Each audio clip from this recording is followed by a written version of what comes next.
안녕하세요. 니체 철학수다 이렇게 합니다. 142강 진행하겠습니다.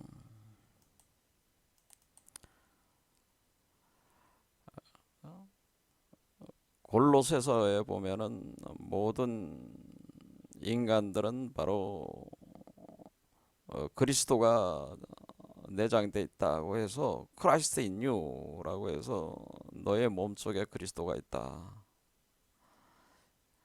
그래서 이것이 바로 그리스도 신비라고 하는 거죠. 비밀이다라고 하는 겁니다. 이것은 여러분이 선하든 악하든 그와는 상관이 없다는 거예요. 그래서 예를 들자면은 어떤 사람이 어떤 여성을 강간을 하고 그 여자를 토막으로 살해를 해가지고 버렸다. 우리가 생각하기에는 끔찍한 범죄자인데요. 이런 자들도 그 몸속에 그리스도가 있다고 하는 겁니다. 그러니까 선과 악과는 상관이 없는 문제예요. 모든 사람에게는 그리스도가 있다.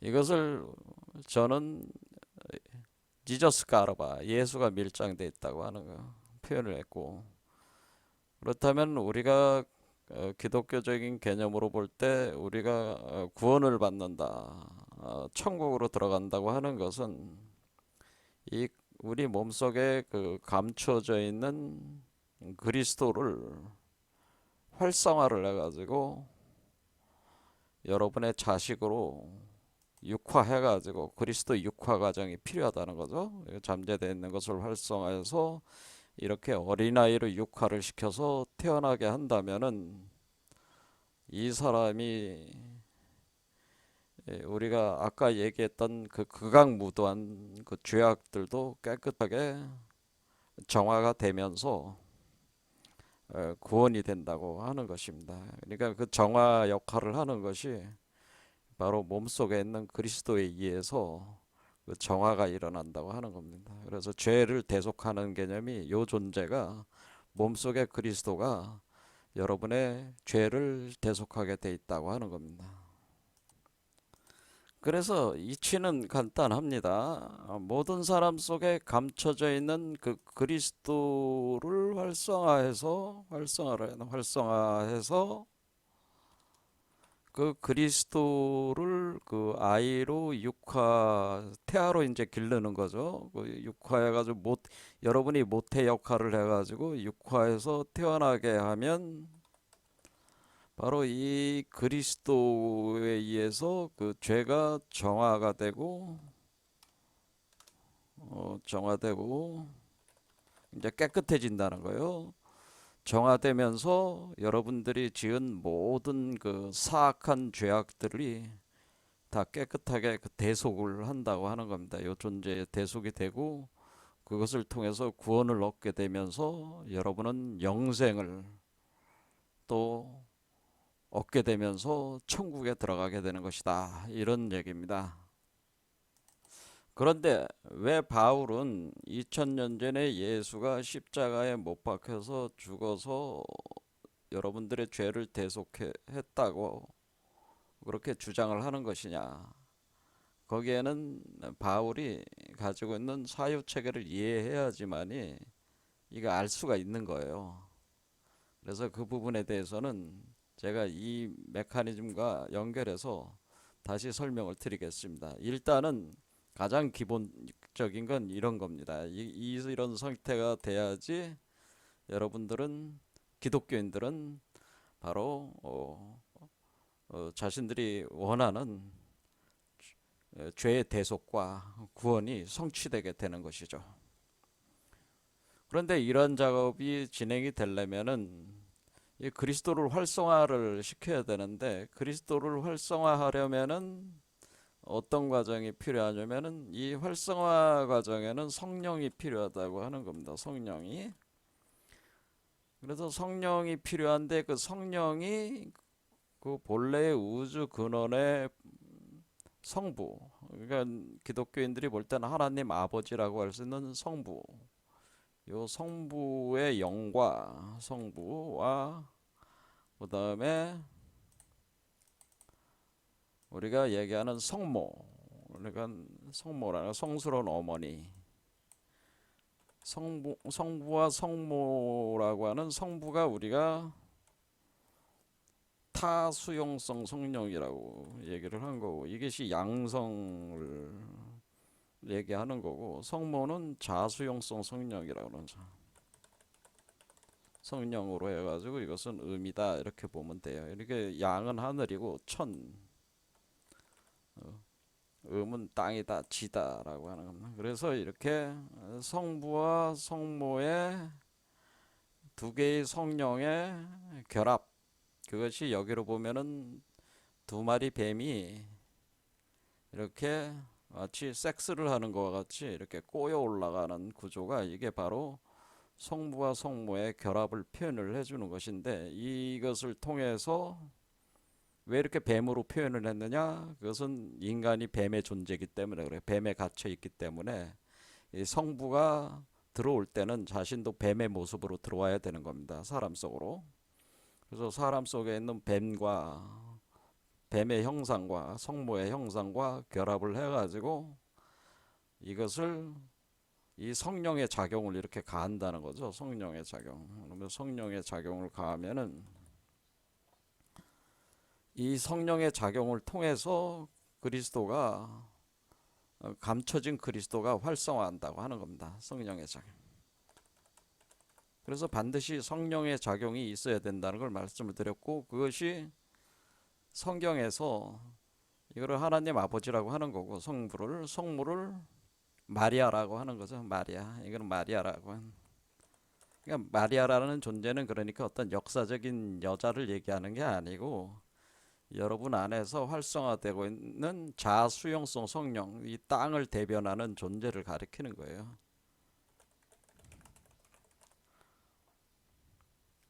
그러니까 하나님 아버지는 하나지만은 이 인간들은 수없이 많잖아요. 그렇죠. 지금은 80억이나 되잖아요. 그러니까 이 80억에서 작용하고 있는 여성적 특성이, 그것이 성령이 마리아라고 표현을 했다고 하는 거죠. 이것을 우리가 이제는 일곱 개 차크라, 그러니까 요한계시록에 일곱 개 교회로 표현됐습니다. 일곱 개 차크라가. 그래서 일곱 개 교회에 보내는 서신에서 그 서신의 내용을 보면은 일곱 개의 그 차크라가 활성화되면서 이 태어나는 요 육화한 그리스도를, 그 각 사람 속에서 태어나는 육화한 그리스도, 이거를 뭐라고 표현을 했냐면은 육화에서 태어나는 나는 그리스도, 그 각각의 사람의 그리스도죠. 각각의 그 사람의 그리스도. 근데 같은 그리스도니까 하나의 존재잖아요. 그러니까 모든 사람에게서 동일한 하나의 존재로서 그리스도가 나오는데, 이 그리스도를 이기는 그, 이렇게 표현한 겁니다. 이기는 거.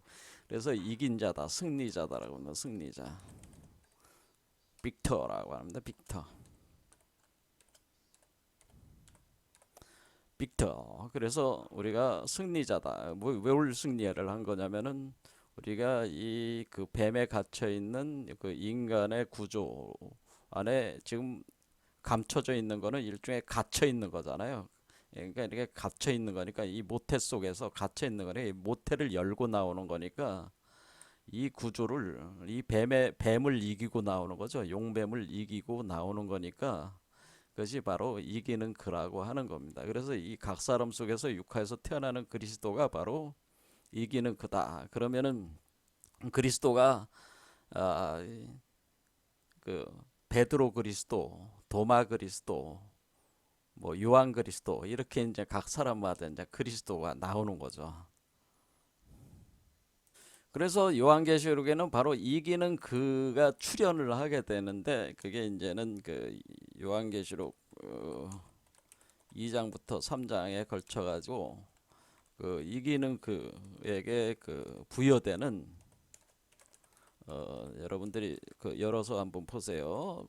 2장 3장에 보면은 이기는 그에게 부여되는 각종 힘과 능력을 이제 거기 다 설명을 해놨습니다. 그러니까 7교회 보내는 서신, 교회에 보내는, 그게 바로 7개 교회는 7개의 차크라를 가리키는 것이다, 그런 얘기. 그럼 거기서는 생명의 열매를 주워 먹게 하리라, 그런 표현 있잖아요. 그러면 영생의 열매를 먹을 수가 있다고 하는 거죠. 그래서 감춰진 만나와 흰돌을 준다, 뭐 새벽별을 준다, 뭐 이런 내용들이, 두 번째 사망의 해를 받지 않게 한다, 뭐 이런 표현들이 있습니다. 그래서 이기는 그에게 주는 아주 탁월한 권한과 능력, 만왕의 왕이 된다, 뭐 그런 얘기일 수도 있어요. 그러니까 만국을 다스리는 왕이 되게 해준다, 뭐 하나님 보좌에 함께 앉게 해준다, 뭐 이런 표현들이 나와 있습니다. 아주 중요한 내용입니다. 자, 그와 같은 능력과 권한을 얻게 되는 거예요. 그리스도가 태어나면 여러분 자신도 그와 같은 동일한 권한을 얻게 되는데, 그런데 문제는 지난 시간에 말씀을 드린 길을, 이 성령, 우리가 얘기하는 자수용성 성령과 타수용성 성령이라고 하는, 이 자수용성 성령 마리아, 타수용성 하나님 아버지인데, 이것이 이 성령의 작용을 통해 가지고 2000년 전에 나사렛 예수라는 한 인간은 자기 몸 안에서 그리스도를, 메시아를 구현을 해낸 존재가 바로 나사렛 예수라는 분이고, 그래서 그 태어난 이 존재를 가리켜서 자기 이름이 예수니까 예수라는 이름을 붙여서 예수 그리스도라고 한 거다, 그런 얘기예요. 그래서 2000년 전에 예수 그리스도라고 하는 존재가 출현을 하게 되는 거죠. 이런 과정을 거쳐서 출현을 한 겁니다. 근데 예수 그리스도는 누구예요? 예수 그리스도는 요 존재죠. 그러니까 이 사람이 아니고, 예수 그리스도는 정확히 표현을 하자면 이게 바로 예수 그리스도예요. 실제로는 그렇게 되겠죠. 왜냐면은 이 사람은 나사렛 예수라는 역사적 인물이고, 그 인물 속에서 태어난 이 존재가 그리스도잖아요. 감춰졌던 그리스도, 이게 예수 그리스도죠. 그렇죠. 그러니까 이 구분을 잘 해야 된다고 하는 거죠. 이런 거를 이제 불교에서는 이걸 구분을 할 때, 이 몸을 가진 몸이 두 개잖아요. 두 개니까 이 몸을 색신이라고 하는 거고, 물질적 몸이라고 하는 거다. 물질적 몸, 피지컬 바디라고 하는 것이고, 그리고 우리가 이제는 그 서양 영성적 개념으로는 이 사람은 피지컬 바디고, 요거는 코잘 바디라고 하는, 원인체라고 해가지고 코잘 바디라고 이렇게 보는, 코잘 바디. 코잘 바디로 나와야 되는 거다. 코잘 바디. 그래, 바디가 틀리다네. 그래서 보통 이거를 피지컬 바디를 육체라고 우리가 볼 수가 있는 거예요. 일반적인 여러분의 육체고, 요거는 코잘 바디는 영체라고 하는, 영체. 그러니까 영체로 태어나야 되는 거죠. 그러니까 영적 육체로 태어나야 되는 겁니다. 자, 그래서 2000년에 예수 그리스도는 바로 이 영체가 또 본질적, 이 영체라는 거는 영육 합일이 된 몸이라는 거예요. 그러니까 육체를 고도화시켜서, 물질적으로 고도화시켜서 영화시킨, 영과 육이 다른 거야 아니기 때문에 육을 더 고도화시켜서 영을 담는 그릇으로 만들어 가지고 몸을 구성을 해 가지고 만든 몸이다. 그래서 이것을 영육합일된 영체다, 이렇게 보시면 되겠습니다. 그래서 2000년 전에 예수 그리스도는 이렇게 이제 됐는데, 그러면은 이 예수 그리스도라고 하는 존재가 한 작업이 뭐냐면은 제자들을 양성을 했잖아요. 그러니까 세상에 이제는 그 팔레스틴 지방의 그 유대 땅에서 그 유대인들에게 자신의 그것을 이제 가르침을 베풀기 시작하는데, 이게 세계의 하강에서 세계의 하강에서 제자들을 육성을 해 나간다고 하는 거죠. 그것은 마찬가지로 니체도 마찬가지죠. 니체가 얘기한 짜라투트라가 자신이 이와 같은 상태를 거쳐가지고 자기가 쇼시안트라고 해가지고 자기가 구원자의 형상을 구현을 한 뒤에 이 세계로 하강에 들어와서 제자들을 만들었단 말이에요. 이렇게 제자들을 육성을 할 때에 제자들에게 이렇게 가르침을 베풀면서 제자들을 육성하는 것도 뭐예요? 자, 여러분 잘 생각하세요. 여기서 이제 보혜사 성령이라는 개념이 또 들어온다고 하는 거를 알 수가 있다. 예. 보혜사 성령을 정확하게 이해를 하셔야 된다는 거예요. 이게 그래 이 개념을 잘 정확하게 모르면은 좀 이해하기가 힘듭니다. 예수의 그 말이나 행동을 이해하기 힘드니까 이걸 정확하게 이해를 해야 되는데, 여러분들이 이제 봤지만은 우리가 지금 성령이라고 하는 것은 하나님 아버지의 성령이 타수용성이 있고, 하나님 어머니 마리아 성모의 성령이 자수용성 성령이 두 개의 성령이 작용을 이렇게 한 거잖아요. 그런데 만약에 예수 그리스도와 같은 성인들은 어떤 거냐면, 예수 그리스도라는 성인은 이 성인이라고 하는 위대한 우리는 이제 4대 성인 중에 하나로 보는 거잖아요, 예수를. 그럼 이 성인이라고 하는 이 성스러운 인간은 어떤 것이 됐냐면, 그냥 이 존재가 성령을 운영할 수 있다고 하는 거예요. 그렇죠. 성령을 주도적으로 운영을 가능하다는 거예요. 그러니까 제자들이 자신이 타수용성 성령과 자수용성 성령을 결합을 해가지고 이렇게 그 메커니즘을 돌려서 자기의 감춰진 그리스도를 육화해내는 거를 제자들도 물론 할 수는 있겠지만은 할 수는 있지만은 제자들의 그 자력적 힘으로는 그렇게 되는 거죠. 이렇게 되면은 제자들이 자력으로 자기의 힘만으로, 제자들 입장에서는 제자들은 지금 수준이 낮으니까 자신들의 지혜와 힘만으로는, 수행력만으로는 굉장히 많은 시간과 에너지가 요구된다고 하는 겁니다. 그래서 자신들이 살아있는 동안에 이것이 이룰 수 있을 가능성이 거의 없어요. 제자들은 수행력이 너무 낮아. 그 지혜와 수행력이 엄청난 시간이 요구돼, 사실은. 그런데 만약에 이 스승이라는 존재, 이 성인 예수 그리스도가 스승이잖아요. 이제 스승이 돼가지고 자기 제자들에게 보혜사 성령을 주도적으로, 그러니까 성령을 주도적으로, 요 메커니즘을 주도적으로 제자들과 연결을 해서 가할 수만 있다면은 제자들은 스승의 영역을 통해서 빠른 속도로 그리스도화한다는 거예요. 그리스도화한다는 거죠. 그러니까 스승이 하는 역할이 뭐냐면은 제자들이 더 많은 깨달음과 그 수행력을 가질 수 있도록 보호해주고, 그렇죠? 북돋아주고 가르침을 베풀어주고 해 나가면은 이 스승의 강력한 영적인 힘을 통해서, 원래가 그 영역이라고, 스승의 영역은 어리석은 거예요. 이 자수용성 성령과 타수용성 성령을 이미 다 결합을 했잖아요. 그렇죠. 결합을 해서 그 결과물을 낸 사람이 스승 아니겠습니까? 그럼 이 스승이 이 성령을 주도적으로 할 수 있다는 걸, 그 표현을 뭐라고 그래? 내가 아버지를 대신해서 내가 한다라는 얘기를 하는 겁니다. 그래서 아버지를 대신해서, 이제 아버지가 하는 게 아니고, 아버지가 여태껏 자신이 성령적 역할을 했지만은 이제는 내가 대신해서 아버지를 대행을 해가지고 내가 하게 된다고 하는 겁니다.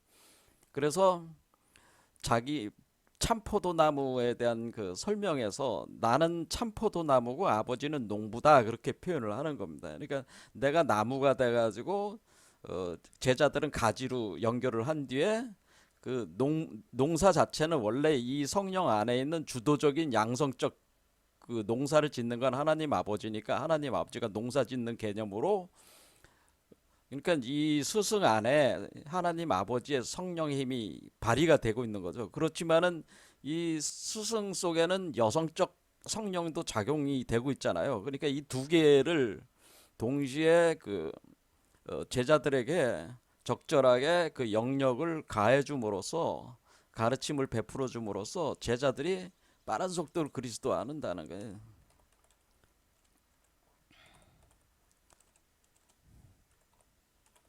그러니까 어, 예수가 2000년 전에 그 활동을 했을 당시에 그 열두 제자들이 다 무식한 사람들이었단 말이에요. 글도 모르고 그냥 어부들이란 말이에요. 어부들이고 글 공부를 하신 사람들은 아니란 말이에요. 그런데 이 사람들이 굉장히 빠른 속도로 영적인 성장을 확보를 하게 됩니다. 그것은 그 예수라는 역사적 인간이 이 과정을 거쳐서 자기가 구현을 한 뒤에 자신이 스승으로서 자신의 강력한 영역으로 그 제자들을 지원을 해서, 그러니까 북돋아 가지고 이 사람들을 똑같은 과정으로 그리스도화를 시킨 거예요. 그래서 도마도 뭐야? 도마가 자기를 쌍둥이라고 예수의 쌍둥이라고 자기가 얘기를 하는 이유는 뭐예요? 자기도 그리스도가 나왔다는 얘기입니다. 자기도 그리스도를 육화시켰다는 얘기입니다. 마찬가지로 베드로도 그렇고 거기 나오는 열두 제자들이 상당수가 그 제자들뿐만 아니라 알려진 제자들뿐만 아니라 숨어져 있는 그 제자들의 상당수가 이 예수의 그 강력한 스승의 영역을 통해 가지고 이런 과정을 성취할 수가 있었다. 이렇게 보시면은 정확한 얘기입니다. 그런데 이럴 때에 예수가 자신의 영역, 그러니까 하나님 아버지를 대행을 해서 자기가 하나님 아버지의 힘을 끌고 오고 자기 하나님 어머니 성모의 그 힘도 끌고 그거를 활용을 해가지고 각 사람 속에서 이것을 돌려 나갈 때 그것을 그냥 성령이라고 하질 않고 그냥 성령이라고 안 하고 앞에다가 보혜사라는 말을 붙인 거죠. 보혜사. 그래서 보혜사 성령이라고 하는 것이다. 그래서 보혜지고 은혜를 베푸는 스승이라는 개념이다라고 하는 겁니다. 이와 같은 스승이 있다면은 제자들이 빠른 속도로 이 그리스도와 가정을 성취를 할 수가 있습니다. 우리는 한자로 이렇게 쓰지만은 영어로는 컴포터라고 하는 거예요. 컴포터, 이렇게 두껍게 보호를 해주고 이렇게 북돋아주는 그런 진리의 영이다. 그러니까 이 존재 자체가 진리의 영이란 말이야. 그리스도화된 영. 그러면은 우리가 이 보혜사 성령이라는 게 이런 작용을 하는 그 보혜사 성령 역할을 하는 게 지금 살아있는 당시에 2000년 전에 살아있었던 제자들과 같이 어울리면서 같이 빵과 포도주를 마셨던, 그래서 그 보혜사 성령이 주는 게 뭐예요? 빵과 포도주를 나눠주는 거죠. 빵과 이게 포도나무에 연결해서 너희들을 가지로 해가지고 포도나무에 연결을 해서 가지로 만들었다는 건 그 포도액을 보내준 거니까 포도주를 마시게 하고 빵을 먹게 해주는 거예요. 이 과정 자체가. 그러면 이 과정을 통해서 이 사람들이 그 성령의 물질들을 받아들여 가지고 제자들이 빠른 속도로 육화를 시킨 겁니다. 그러니까 포도주와 빵이 들어가서 이 사람들이 누룩이 되고 효모가 돼서 이 사람 몸속에 있는 이 제자들의 몸속에 있는 포도를 발효 증류를 시키고 빵을 뭐 부풀게 만들고 또 그것이 있게 만들어 가지고 제자들의 몸속에서도 구현이 돼 가지고 이게 이렇게 진행이 되는. 그래서 내가 너희 안에 너희가 내 안에 이런 식으로 표현을 하게 되는 거죠.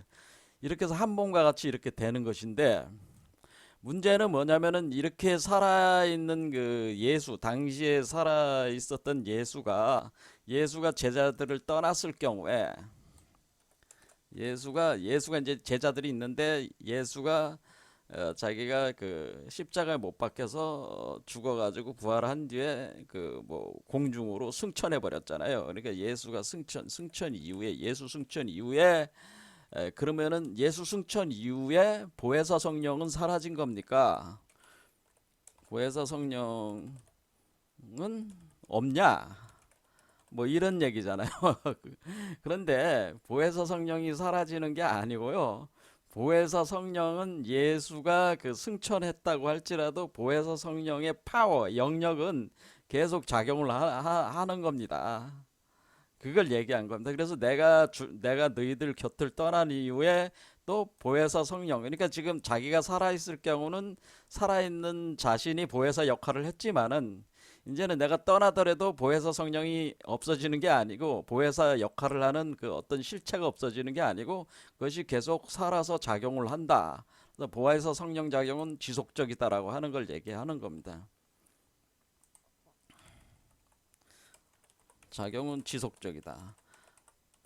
자, 그래서 제가 얘기하는 건 뭐냐면은 그러니까 지금 그 베드로라든가 도마라든가 이런 사람들도 그리스도화를 했잖아요. 그럼 이 사람들도 보혜사 성령 역할을 할 수가 있는 거잖아요. 이렇게 집단화가 된 거잖아요. 그렇죠. 그러니까 오늘날 이제 기독교가 어쨌든 뭐 제가 볼 때는 기독교가 많이 문제가 많이 있지만은 어쨌든 예수로부터 예수라는 포도나무로부터 수없이 가지를 뻗어 나오면서 기독교가 이렇게 큰 거 아니겠어요? 그 자체가 예수의 영역, 출발한 그 영역이 계속 더해지면서 파워가 커지면서 이런 조직을 만든 거란 말이에요. 그래서 보혜사 성령은 계속 지속적으로 작용을 하고 있는 겁니다. 그런데 문제는 이 보혜사 성령의 작용은 계속 지속적으로 일어나는 거. 이거의 이제 대표적인 게 뭐냐면은 사도 바울이 그런 거죠. 사도 바울이라는 사람이 자기가 원래 사도 바울은 그 기독교인들을 박해를 했단 말이에요. 인들을 박해했단 말이에요. 그래서 뭐 어떤 권한을 가졌냐면 예수가 죽어서 이제는 떠났는데 기독교인들이 흩어지질 않고 예수가 죽으면 끝날 줄 알았는데 기독교인들이 그러니까 유대인들 입장으로 볼 때는 기독교인은 이단이란 말이야. 무슨 말씀인지 아시겠죠? 당시의 개념으로 보면은 유대교가 중심이고 기독교는 이단이야. 그러면 이단에 속하는 기독교인들은 유대인들의 그 주도 리더 계급이 볼 때는 뭐야 쳐 죽일 놈들이죠. 이게 쳐 죽일 놈인데 이 그 중심적인 그 쳐 죽이는 그 역할을 하는 게 바리새파들이란 말이에요. 이 바리새파들이 그 중에서 이 젊은 사람이었단 말이에요. 사도 바울은 이 바리새파에서 공부를 굉장히 깊이 한 사람이란 말이에요. 그래서 바리새파의 주도적인 역할하는 젊은 청년. 오늘날로 따지면 뭐 그 어떤 교회 조직에서 젊은 리더급에 해당되는 청년이었단 말이에요. 그런데 이 사람이 뭐라 했어요? 그 기독교인들 보면 가만히 두겠어요? 잡아다가 쳐 죽이려고 하지. 그러니까 이 사도 바울이 원래 기독교인들을 그렇게 박해를 하면서 다니고 막 쳐 죽이고 그런 역할도 했단 말이에요, 이게. 그런데 이 사도 바울이 다마스커스로 가는 길에 예수를 만나게 되잖아요. 예수를 만나잖아요. 이때 만나는 이런 이 예수가 바로 보혜사 성령 개념이라는 거죠. 이렇게 만나게 된다고 하는 거죠. 이렇게 만나 가지고 회심을 하게 되잖아요. 회심. 이때 바울이 마음이 확 이제는 돌아서 가지고 기독교 박해를 하는 걸 이제는 손을 털고 뭐예요? 본격적인 기독교 사도 역할을 하게 하면서 오늘날 기독교가 만들어지는데 결정적 공헌을 세우게 되는 거 아니겠습니까? 그럴 때 그러면 이게 사도 바울이 만난 예수는 누구냐 이거지. 그게 바로 보혜사 성령이라는 그런 개념에 속한다 그런 얘기입니다. 하지만 그것도 보혜사 성령이지만은 제가 아까 말씀드렸지만은 베드로나 뭐 도마라든가 이런 사람들이 그리스도화가 된 존재들에서 그리스도들이 계속 그 사람들은 전도하러 간다고 하는 것은 제자들을 확보하러 가는 거잖아요. 그것 자체가 보혜사 성령이 계속 퍼져나가는 그 과정이다 그렇게 보시면 된다는 겁니다. 그런데 보혜사 성령 작용이 그런데 그 제자들도 다 죽었어요. 그러면 점점 흘러갈수록 그 보니가 이제는 그 보혜사 성령이라고 하는 것은 진리의 영인데 그 진리의 영을 그대로 이해가 돼가지고 그것을 수용을 해서 이렇게 하는 사람들이 점점 적어지는 거야. 영역이 떨어지는 거야. 시간이 흐르면 흐를수록. 그런데 그 보혜사는 계속 있기는 있는 거죠. 그런데 그래서 이제 바울이 얘기하는 건 뭐냐면은 우리가 보혜사 성령을 우리가 받아들여 가지고 이 과정을 해야 된다는 거죠. 이제 보혜사 성령이 우리 그 기독교인들 우리가 그 기독교를 믿는 사람들은 보혜사 성령의 작용을 우리가 수용을 해가지고 자신 안에 있는 감춰진 그 그리스도를 육화를 해내야 된다. 보혜사 성령을 수용을 해야 된다. 그런데 그 보혜사 성령을 수용을 하려면은 어떤 게 있어야 되냐면은 그 가장 중요한 그 자세. 보혜사 성령을 뭐야 소환해야 되죠. 소환 접속해야 되잖아요. 소환 접속해가지고 자신을 그 그리스도화하는데 그 뭐야 역할을 하게 되잖아요. 역할을 이렇게 하게 하려면은 뭐를 중시를 보는 거냐면 그게 믿음이라는 믿음. 그러니까 너희들이 믿음이 있으면은 그러니까 믿음이 있으면은 보혜사 성령이 와서 소환을 하는 거다. 그러죠. 믿음을 유지하고 있으면 보혜사 성령이 접속이 되는 거다. 믿음이 계속 유지가 된다면은 보혜사 성령이 접속을 하고 너를 그리스도화 시켜준다는 거 하는 겁니다. 문제는 이 믿음이라고 하는 것은 어떤 지혜의 바탕을 둔 믿음이잖아요. 자기가 아는 만큼 믿을 수가 있는 거 아니야. 근데 지금 엉뚱한 믿음을 하게 되면 엉뚱한 그러니까 내가 자기가 어떤 신념 체계를 믿는다고 할 때 그 믿음이 사실은 사탄 마귀 새끼를 믿는 믿음을 갖게 되면 사탄 마귀가 소환 접속이 되는 거야. 이해가 되시죠? 그러니까 지금의 오늘날의 그 기독교에서 가르친 그 믿음은 예수의 가르침이 충분히 이해가 되지 않은 상태 믿음이란 말이에요. 가르침이 충분히 이해되지 않은 가르침이다 보니까 현재 기독교인들의 믿음은 굉장히 그 천박한 거죠. 그래서 믿음은 천박하고 맹종적이란 맹종하는 거야. 천박하고 맹종하고 저열해.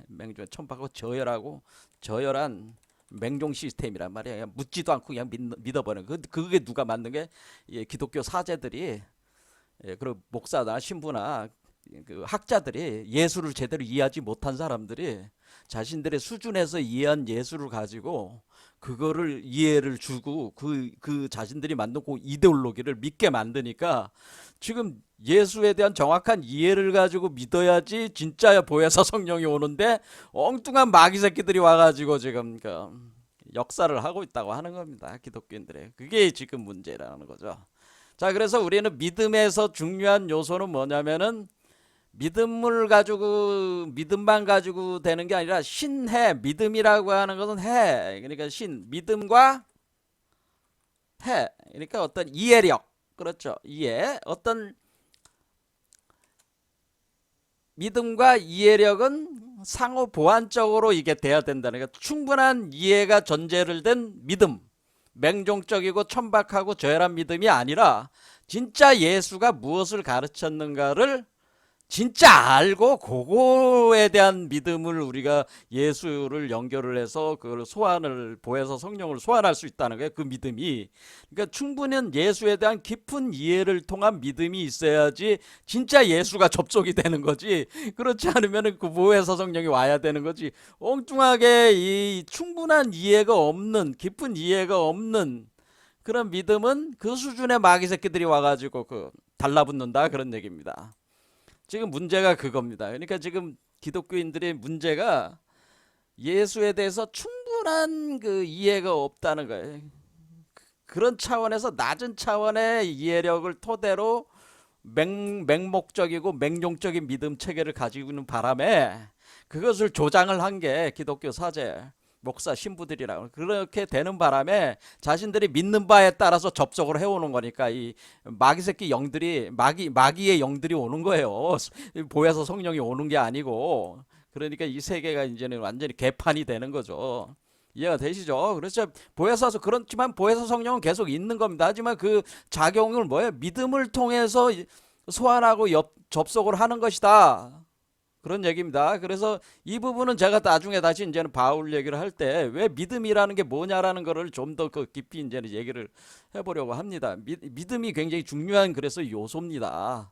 변화하는데. 근데 믿음 전에 뭐가 있어요? 깊은 이해. 그렇죠? 예수가 뭘 가르쳤냐 이걸 알아야죠. 자, 그런 얘기고. 자, 오늘부터는 그럼 왜 이런 보혜사 성령 작용이 왜 필요하느냐라는 걸 이제 알았어요. 왜냐면은 우리가 자력만으로는 기독교와 이제는 불교 같은 경우가 크게 이제 큰 차이가 나는 게 자력으로 구원이냐, 자력 구원이냐, 타력 구원이냐라는 걸 하는 겁니다. 그러니까 내가 내 혼자 힘으로 내가 이거를 타수용성 성령과 자수용성 성령을 결합을 해가지고 내가 앉아가지고 내가 이 이치를 깨달아가지고 내가 내 스스로를 내가 내 안에 그리스도가 있으니까 내 안에 있는 그리스도를 활성화해 가지고 아이로 태어나게 하는 거. 이 이치는 이제 다 나온 거잖아요. 이 이치가 있으니까 지식이 있으니까 이 지식을 통해서 자력 구원을 하려고 하는 거죠. 하지만 이건 지식일 뿐이잖아요. 그렇죠? 자력 구원을 하는데 그 자력 구원한다는 이 지식의 토대로 수행. 그러니까 이게 지식을 가진 거와 이 지식과 지혜와 수행력은 또 별거란 말이야.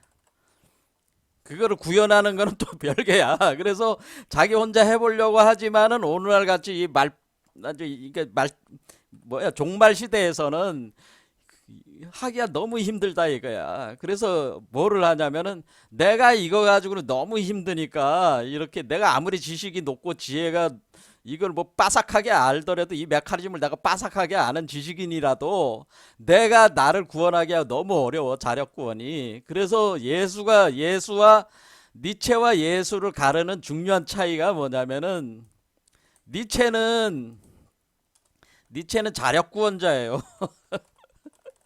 니체는 자력으로 네 스스로를 구원해라 그라는 뜻이고 예수는 타력 구원 사상이란 말이야. 이 점이 굉장히 틀린 거예요. 자력 구원 사상 타력. 니체는 뭐냐면은 니체 주장은 그거예요. 야, 이 세계가 이 허무한 세계 아니냐. 극도의 능동적 허무주의를 주장을 하는 거야. 능동적 허무주의. 먼저 능동적 허무주의를 가르치는 거야. 야, 이 세계는 별 가치가 없어. 떠나야 돼. 이 세계는 무의미해. 그러니까 다 파괴하고 해체하고 종말을 지켜야 돼. 한번 능동적 허무주의에 들어가는 거야. 그러면은 그 다음은 뭘 해야지? 능동적 허무주의니까 이 세계에 있는 나는 완전히 소멸시키고 해체해버리고 새로운 창조자로서의 나를 자각을 하자. 새로운 창조자로서의 나라는 걸 자각을 하자. 이게 왜냐면 이게 창조자니까 예수가 이게 지금 유버맨 씨가 창조자란 말이야. 예수 그리스도도 창조자야. 이 세계를 창조하니까 창조자로서의 나를 자각을 한 뒤에 이걸 가지고 이제는 영혼핵이라고 하는 그 사유 체계를 결합을 해가지고 이 세계에서 득도를 하더라도 다시 이 세계로 들어오는 이 메커니즘을 깨달아가지고 이것을 구체적으로 현실에서 운명을 창조하는 그거를 가르치자. 이렇게 가르쳤어요. 이렇게 해서 자력 구원을 틀을 만든 거야, 니체가. 그런데 예수가 보기에는 예수는 뭐야? 야, 사람들이 어떻게 이거를 다 이해를 해가지고 이거를 이렇게 할 수 있는 사람은 극히 철학적인 인간, 굉장히 지혜. 그러니까 이거는 니체가 하는 방법은 우리가 이거를 보통 수준이 높은 사람들이 하는 방법이에요. 수준이 높은 사람, 의식 수준이 높은 사람들이 하는 그 방법이고 이거는. 이게 무지렁이 같은 인간들이 뭘 안다고 그거를 해. 이 세상 사람들이 좀 더 효율적으로 생각을 해보자. 이 세상 사람들을 바꾸려면은 의식 수준이 높은 놈들만 있는 게 아니라 대부분 의식 수준이 낮은 사람들인데 그 사람들한테 높은 수준의 그 수행 체계를 이렇게 한다고 해서 바뀌는 게 아니지 않냐. 그러니까 타력 구원이라는 게 뭐야? 무식하더라도 무지하더라도 그러니까 수준이 낮은 사람들, 수준이 아주 낮은 사람들도 구원해야 된다. 구원할 수 있는 어떤 방법을 제시를 해야 되지 않겠냐. 그래서 이제는 예수가 얘기를 하는 거는 그 방법은 보혜사 성령이라는 것을 통해 보혜사 성령이라는 메커니즘을 가지고 우리가 내가 스승이 됐잖아 지금. 그러면 내가 스승이 보혜사 성령을 가지고 도와줘, 지원해줘, 도와줘. 그래서 그 사람들이 힘이 약하더라도 힘이 아주 저열한 사람들도 이렇게 보혜사 성령이 구원을 하게 이렇게 도와주면은 이렇게 될 수 있지 않냐. 보혜사 성령 메커니즘이 실제적으로 현실적으로 작용을 할 수가 있는 거니까 그렇게 해야 된다는 게 예수 사상이란 말이에요. 그러니까 니체와 예수가 이런 점에서 완전히 차이를 가지는 거예요. 그래서 니체가 입장으로 볼 땐 예수가 하는 방법이 뭐예요? 마치 동정을 베푸는, 뭐 그런 동정을 왜 해? 뭐 이런 것이고, 예수가 볼 땐 야 너 문제 니체 네가 하는 얘기는 너무 어려운 얘기야. 그 누가 그거 알아요? 요즘 시대 사람들이 누가 그걸 들어? 보혜사 성령을 가지고 그냥 해야지. 하나만 필요해. 하나 믿을 수 있는 믿을 수 있게만 믿음만 가지면 보혜사 성령 작용이 되니까 믿음이라는 거 하나 가지고 해보자. 그래서 보혜사 성령 가지고 해보자. 이게 이제 예수 사상이다. 그런 얘기입니다. 그러니까 니체의 접근 방법과 예수의 접근 방법은 뭐야? 이게 수준이 높은 사람이냐 낮은 사람이냐, 그걸 이제 불교적으로는 상근기자냐 중근기자냐 하근기자, 근기가 어떤 거냐. 그러니까 상근기, 중근기, 하근기 이렇게 나눌 때 니체가 추구한 방법은 상근기자들 대상으로 해. 상근기자들. 그리고 예수가 얘기하는 건 중근기 하근기자들 대상으로 가르칩니다. 이게 가르침이 레벨 타겟, 그러니까 시장의 타겟이 틀려. 상품을 팔 때 그 상품의 그 타겟에 따라서 상품을 제조를 그 형태를 만들어 가지고 팔아야 될 거 아니야. 그러니까 중국의 하근기자들한테는 지금 예수가 얘기하는 이 보혜사 성령 작용과 그것을 통한 어떤 믿음에서 자기에게 그 가지로 연결을 해가지고 일종의 가지법이라고 하는 거예요. 이런 것도 가지로 연결한다. 그래서 접붙이기 가지를 연결을 해가지고 이렇게 하는 것이 중근기 하근기자들이 그나마 이렇게 구원받을 수 있는 거니까 이걸 가르친 거란 말이다. 그런 얘기죠. 자, 그래서 보혜사 성령이 이제는 개념은 좀 잡으셨습니까? 자, 그래서 니체와 예수의 그 차이도 여기서 이제 알 수가 있습니다. 자, 그러면은 오늘은 이제는 하려고 그랬더니 10분밖에 안 남아요. 10분, 50분 정도 끝날란. 이제 누군가 이제 보혜사 성령 얘기는 이제 했으니까 이거는 기억을 꼭 하고 있어야 된다. 보혜사 성령 작용이 지금도 있고, 그것은 바른 이해를 기초로 한 믿음을 가질 때 보혜사. 그러니까 지금 전략으로 취해야 되는 건 뭐야? 바른 이해를 바탕으로 한 믿음. 최소한 이거는 있어야지 보혜사 성령을 소환하는 거죠. 성령을 소환하고 그것을 성령을 소환해서 그거를 도움을 받는 거죠. 받아서 그리스도 육화를 할 수가 있다고 하는 겁니다. 그러니까 바른 이해가 중요하다는, 바른 이해를 바탕으로 한 믿음. 그래서 보혜사 성령을 통한 소환을 도움을 받아서 그리스도를 육화해. 그러면 되는 거야. 이게 이제는 저게 개념이에요. 이 개념을 확실히 가지고 있고, 그 다음에 이제는 오늘 얘기하려는 건 죽음과 부활 문제를 얘기를 하려는 거예요. 죽음과 부활. 자, 예수 사상의 핵심 사상 중에 하나는 바로 죽음과 부활에 대한 얘기죠. 죽음과 부활. 이거 예수의 핵심 사상이야. 그리고 왜 그러냐면요.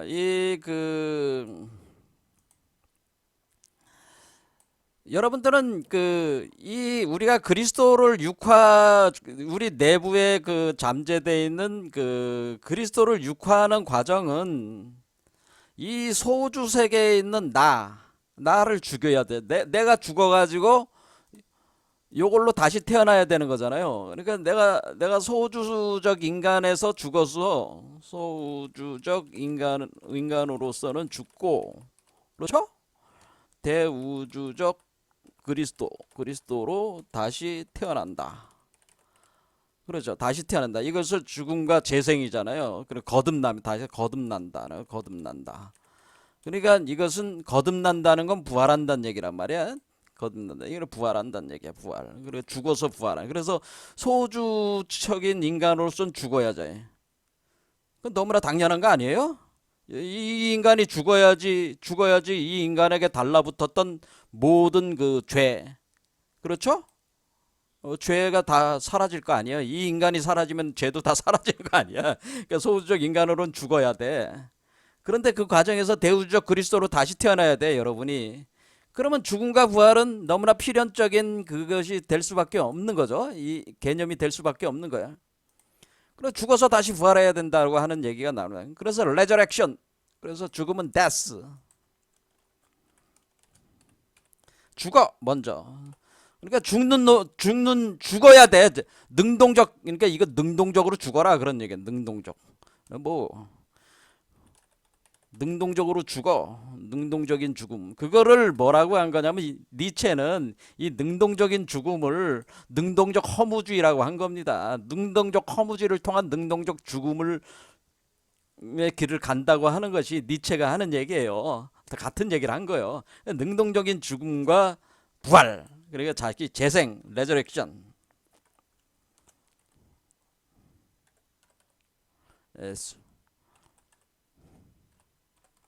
레저렉션이라 레저렉션이 있다. 그러니까 능동적인 죽음과 부활의 과정이 있는데 이 능동적으로 죽어야 된다고 하는 거야. 이렇게 죽음을 두려워하지 말고 죽어. 능동적으로 죽어서 크게 죽어야 돼. 능동적으로 죽는데 이 죽음을 큰 죽음이라고 하는 겁니다. 내가 죽어서 부활해. 그래서 소우주적 인간으로선 죽고 대우주적 인간으로 다시 태어나잖아요. 그러면 이 과정에 뭐가 있는 거예요? 소우주적인 영혼이 여러분들이 소우주적 인간으로서 소우주적 인간의 영혼이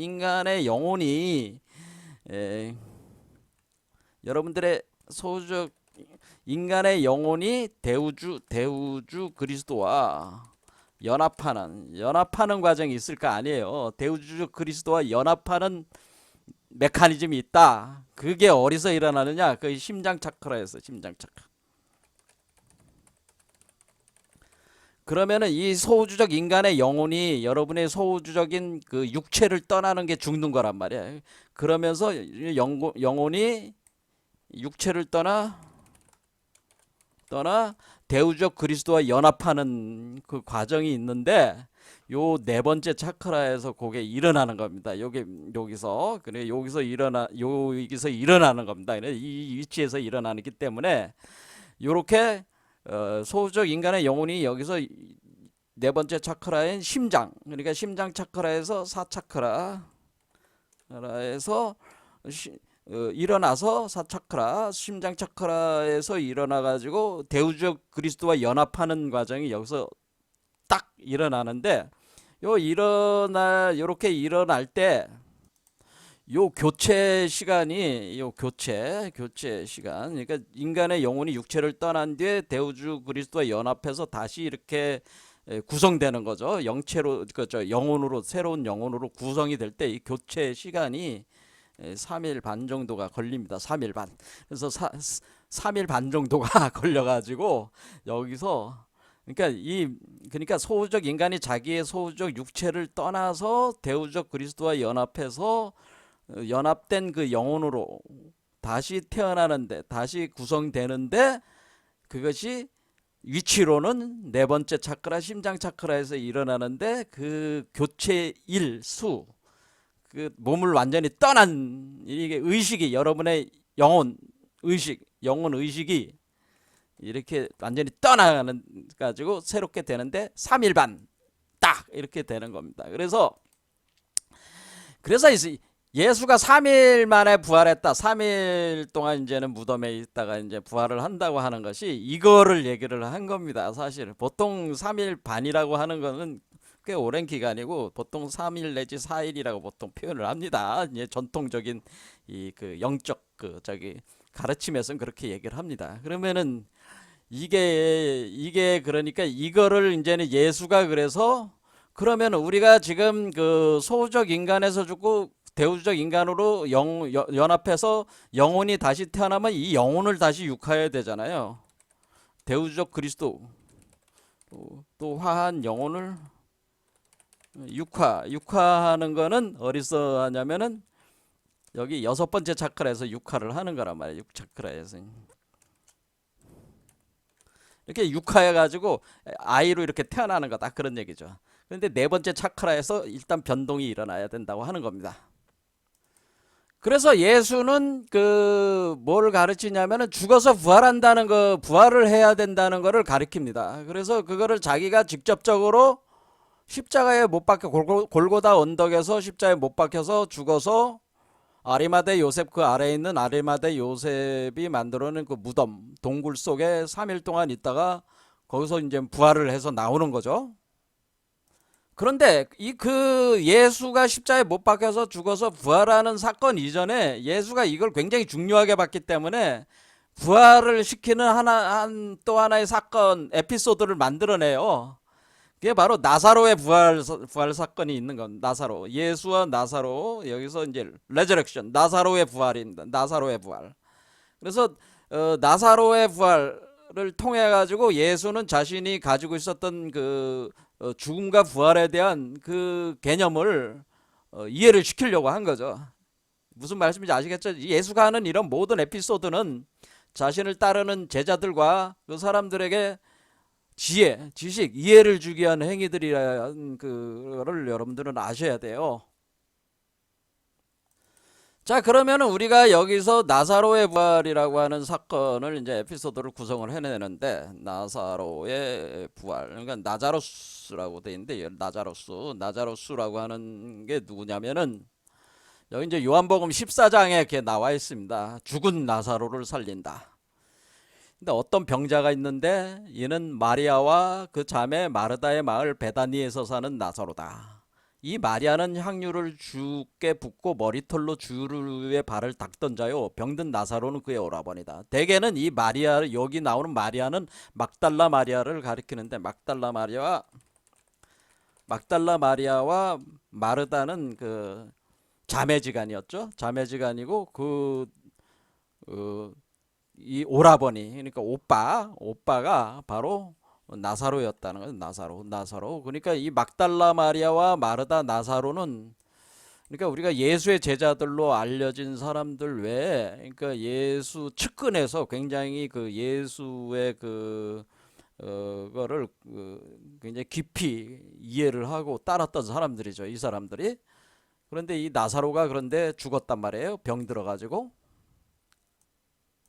근데 병 들었을 때 뭐라고 그랬냐면, 누이들이 예수한테 사람을 보냈어요. 그러니까 베다니에서 살았으니까 사람을 보내가지고, 나사로가 지금 죽게 생겼습니까? 그러니까 나사로가 그 사랑하시는 자가 병들었나이다, 이런 표현을 썼잖아요. 그러니까 나이다. 그러니까 예수가 사랑한 사람 중에, 예수가 깊이, 그러니까 나사로를 사랑을 했다는 것은 나사로와 예수 간에는 굉장히 그 나사로의 신앙이 굉장히 깊었다는 걸 알 수가 있는 거죠. 예수에 대한 신앙.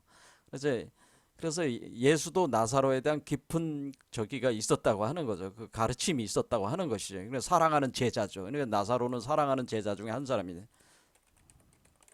사랑하는 제자인데, 이 사랑하는 제자라고 볼 수 있죠. 우리가 12제자 외에 그 제자들이 그룹이 있는데 그 중에 하나가 나사로인데 사랑하는 제자였다.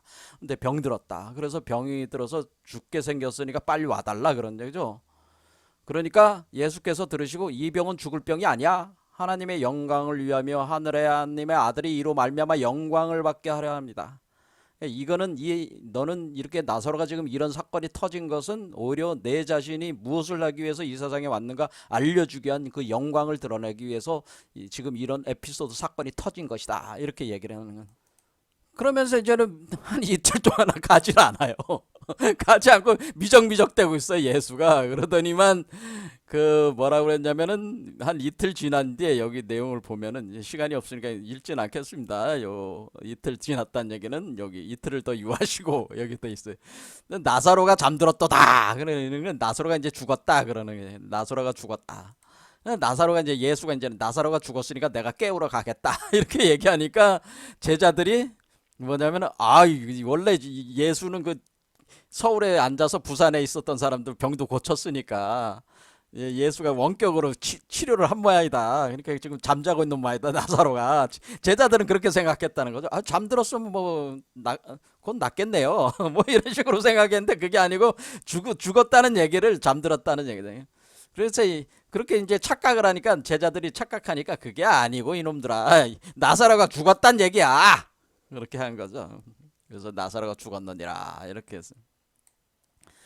그래서 이렇게 가서 보니까 나사로가 무덤에 와서 딱 보니까 이제 또 이틀이 이제 하루가 더 지나가지고 이제 나흘째가 된 거지. 그래서 나사로가 무덤에 있는지 이미 나흘째죠. 그러니까 3일 반, 딱 3일이 지나서 나흘째야. 딱 들어가니까 나사로가 이제는 죽었는 거죠. 그래서 나사로를 여기서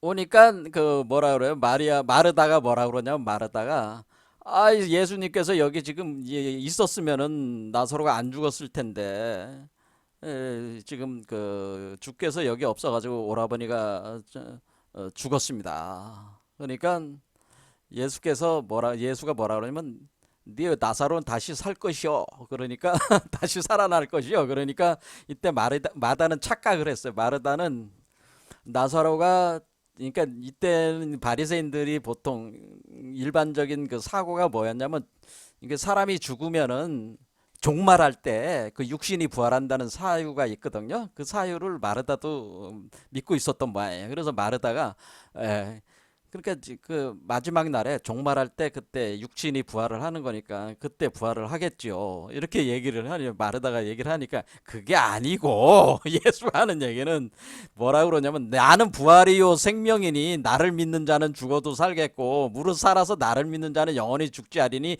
이것을 내가 믿느냐? 그러니까 뭐야? 나를 믿는 자는 죽어도 산다고 그랬잖아요. 그러니까 나를 믿어야 된다. 나를 믿는다. 그러니까 나사로는 사랑하는 제자인데 나사로는 예수를 믿었단 말이야. 그래서 근데 예수가 죽었단 말이야. 그러니까 죽었지만은 살 수 있다. 그런 얘기를 한 거란 말이야. 그리고 또 살아서 믿는 자는 또 영원히 죽지 않다. 그런 걸 말하다 너는 믿느냐? 그러니까 뭐 종말 때 뭐 육신 부활이 아니고 지금 바로 그게 되는 거다. 그런 얘기를 하는 거죠. 그러니까 마르다는 그냥 무슨 예수가 뭔 얘기를 하는지도 모르고 그냥 하나님 아들이신 줄 내가 믿나이다 요 정도까지만 얘기한 거. 그리스도시요 세상에 오시는 하나님의 아들이신 줄 아나이다. 이런 식으로 이제는 대답을 하니까 그 예수가 야 못 알아들으니까 뭐 할 수가 없지. 그 나사로가 있는데 한번 가보자. 그래서 간 거예요. 그래서 마리아와 함께 집에서 위로하던 유대인들은 다 따라서 간 거야. 무덤으로 갔어요. 무덤으로 가가지고 나사로를 어떻게 해요? 거기 와서 이제 나사로가 죽으니까 이제 마리아가 마르다가 무덤에 와서 또 우는 거야. 왜 우냐고.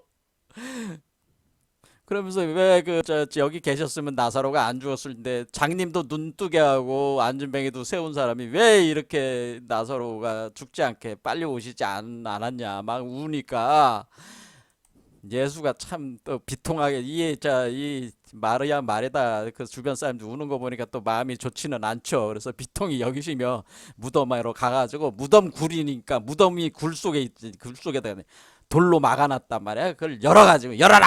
그러니까 아니 그 열면 그 냄새가 나서 안 됩니다. 왜 시체를 어떻게 왜 보시려고 그래? 보실 필요가 없어요. 그러니까 냄새가 나나이다. 그러니까 그러지 말고 열으라니까 열어. 이렇게 하니까 열었어요. 열으니까 뭐요? 큰 소리로 나사로야 나와라 이렇게 하니까 나사로가 이미 죽은 지 나흘째잖아요. 수족을 배로 동인 채로 나오는데 그러니까 완전 미라 상태가 돼 있는데 거기다가 얼굴은 수건으로 쌓인 상태인데 거기에서 나온 거야. 그래서 나사로를 풀어 놓아 다니게 하라 해서 이렇게 다니서 이게 나사로의 부활 사건입니다. 자, 놀라운 얘기죠. 자, 제가 아까 얘기했죠. 소주적 인간의 영혼은 그 몸에서 떠날 때 3일 반 정도 걸린다고요. 심장 차크라에서 그 작업이 일어나는데 이제 나흘째에 이걸 살린 거죠. 살려서 다시 부활을 시켰습니다. 자, 이와 같은 능력이 있다고 하는 것은 여기에는 상당히 그런데 이 사건이 결국 예수의 죽음과 부활에서 그래서 십자가 사형에서 죽음과 부활과 이게 다 연결이 되는 겁니다. 이것은 뭐냐면 이 죽음과 부활의 과정에 대한 깊은 이해가 없으면은 이거를 할 수가 없는 거죠. 그래서 그런 부분들에서 다음 시간에 다시 예수의 십자가의 죽음과 부활의 문제와 그리고 우리가 이 죽으면은 우리가 죽음의 세계, 이 죽은 뒤에 그 세계가 어떻게 되는 것인가 그거에 대해서 다음 시간에 또 해보겠습니다. 오늘 여기까지 하겠습니다. 그러니까 다음 시간에는 그 죽음과 부활을 우리 죽음 이후의 세계의 그 메커니즘을 이용해서 거기서 어떻게 우리가 살아날 수가 있느냐, 어떻게 그리스도화가 되느냐, 그 죽은 세계 속에서, 죽음의 세계 속에서 그게 있어요. 그 메커니즘이 있어요. 그걸 이제 예수가 다 가르치지는 않고 이렇게 그렇게 가능하다고 하는 거를 이렇게 에피소드로 보여준 거라 그 얘기죠. 다음 시간부터 또 한 두세 개 강좌는 이 죽음과 부활 문제를 다뤄보겠습니다. 오늘 여기까지 하겠습니다. 감사합니다.